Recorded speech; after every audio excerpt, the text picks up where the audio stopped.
any questions. So Musa alayhi salam accepts this condition and they both travel. حتى إذا ركب في السفينة, they came to the seashore and they got on board a boat. The boatmen knew him. The boatmen were poor people, but they did not charge him any money. This is the status of the man, Musa Khidr alayhi salam. The poor people love him. You cannot be someone preaching the deen, struggling in the path of Allah,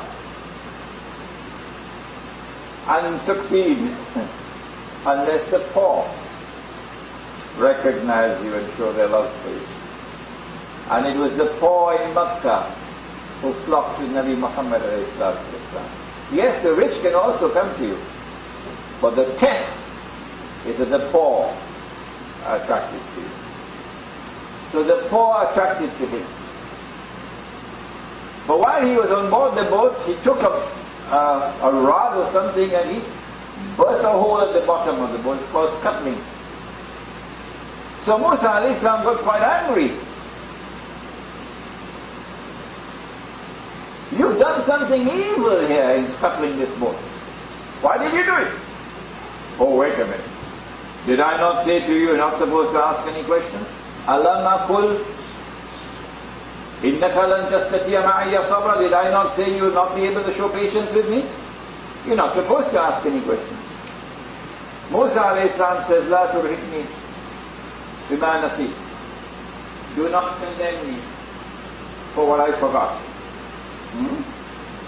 I promise you now that I won't ask a question. So they kept on traveling until إِذَا لَقِيَ غُلَامًا فَقَتَلَهُ. They came to a boy. After they got off the boat, they came to a boy. And he killed the boy.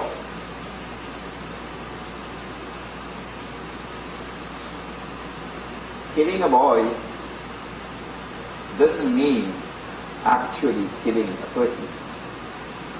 Like you had a dream,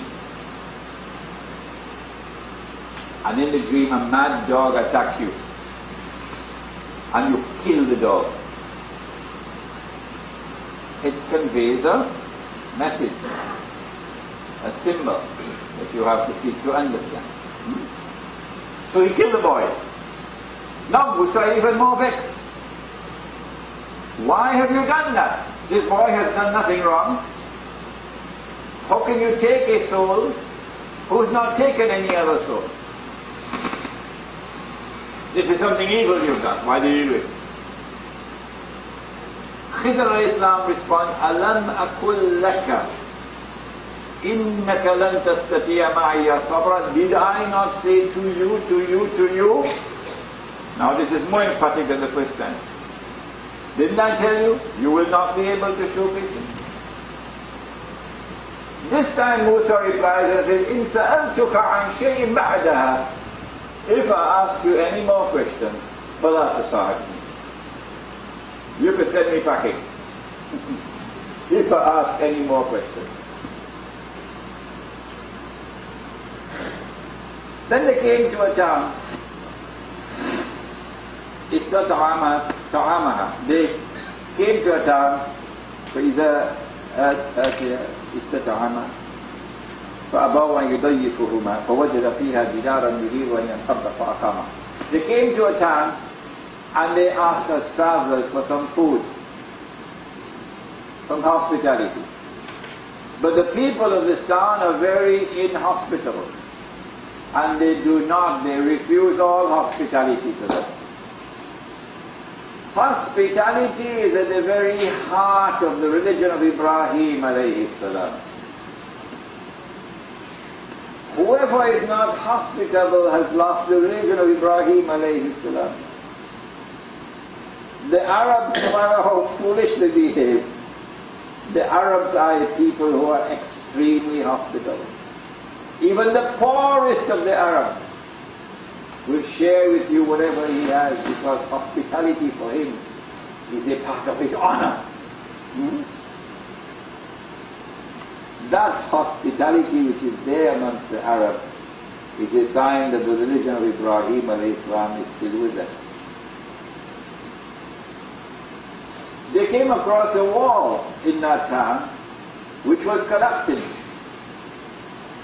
يريد أن ينقض فأقام. Khidr alayhi salam spent from his own pocket to have the wall reconstructed, rebuilt. Musa alayhi salam can't understand it. But these people, they're so wicked, they wouldn't even offer some hospitality to a traveler, and you go and spend your money. Why don't you at least get a refund on your money? لو شئت لاتخذت عليه أجرا. You could at least try to get back a refund on your money, man. To which Khidr alayhi salam says, هذا فراق بيني وبينك.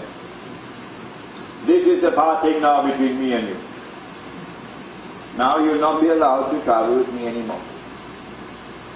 But before I send you packing, سأنبئك بتأويل ما لم تستطع عليه صبرا. I will explain to you now the reality of these three events that you could not bear patience with to seek to understand. The external form of all three events, the boat, the boy, and the wall. The external form of the three events was analyzed by Musa alayhi salam using only external knowledge. And on all three occasions he came to the conclusion that this was something wrong with it.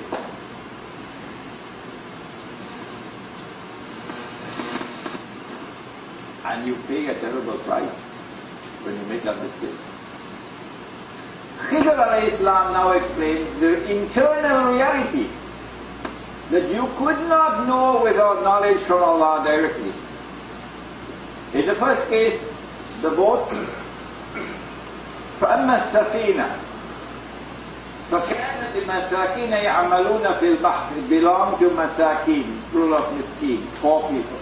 يعملون في البحر, who work the sea, the river, the boatmen. وكان وراءهم ملك يأخذ كل سفينة غصبا. There was a king, a wicked king, who comes and who seizes the boats. And by scuttling the boat,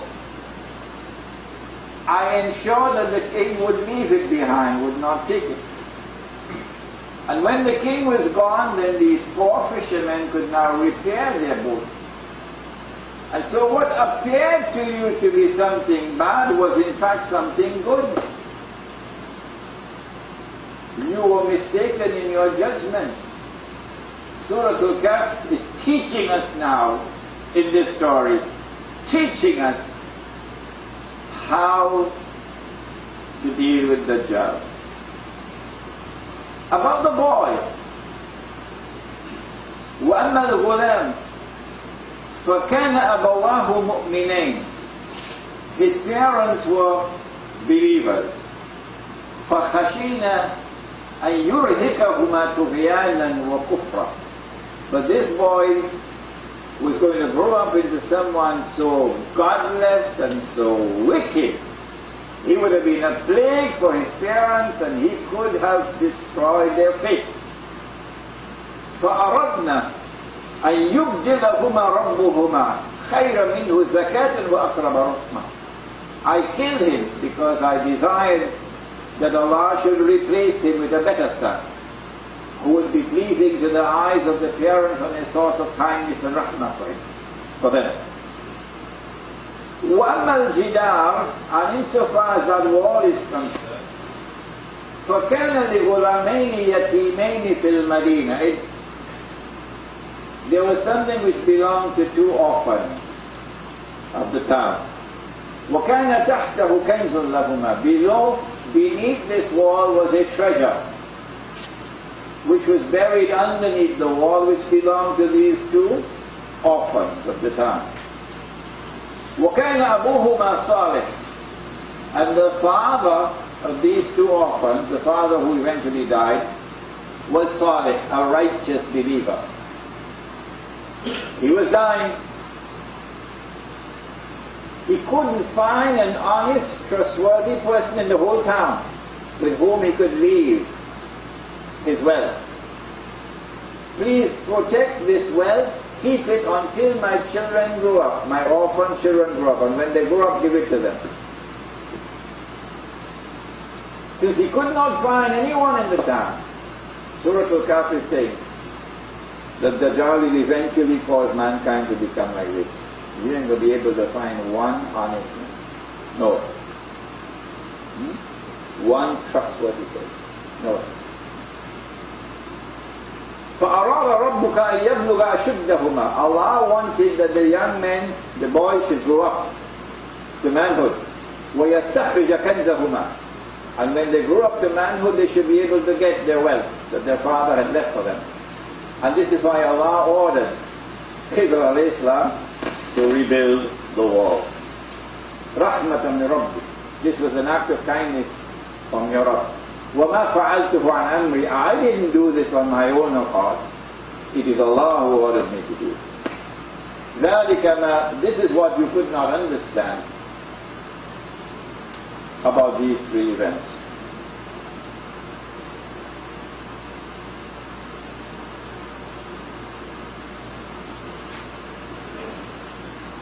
She was a little girl. Her mother and her father made a vow, when the baby is born, we'll give the baby to the temple. We thought it was going to be a boy. It was a girl. So after she had been weaned for 2 years, she was given to the temple. And then you see all the rabbis and priests fighting amongst them. Everybody wanted a little girl. And they were casting lots. And then the chief rabbi got her. His name was Zakaria alayhi salam. Her name was Maria. And she remained in the temple until the age of about 12 or so, and she now has the monthly cycle. While she was in the temple, this is the lecture you're going to have on the 21st. Miracle occurred. She got food. So Zakaria asked her, where are you getting food? I asked, he sent it to me.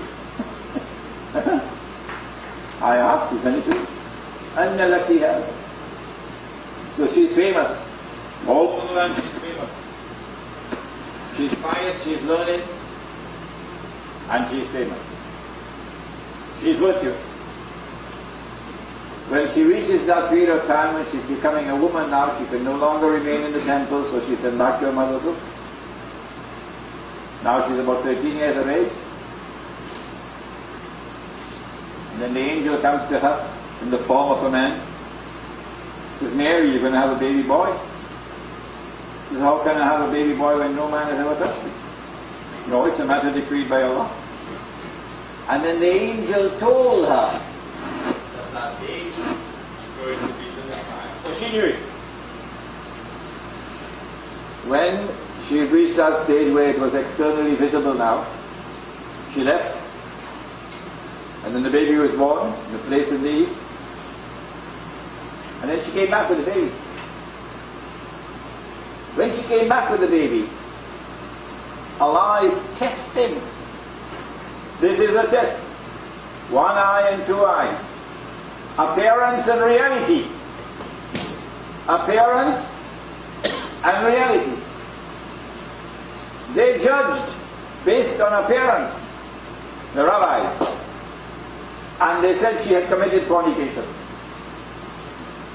And they paid a price for that. وَبِكُفْرِهِمْ, says Allah. وَبِكُفْرِهِمْ وَقَوْلِهِمْ عَلَى مَرْيَمَ بُهْتَانًا عَظِيمًا. It was an act of kufr on their part to hurl this monstrous slander on the name of Mary.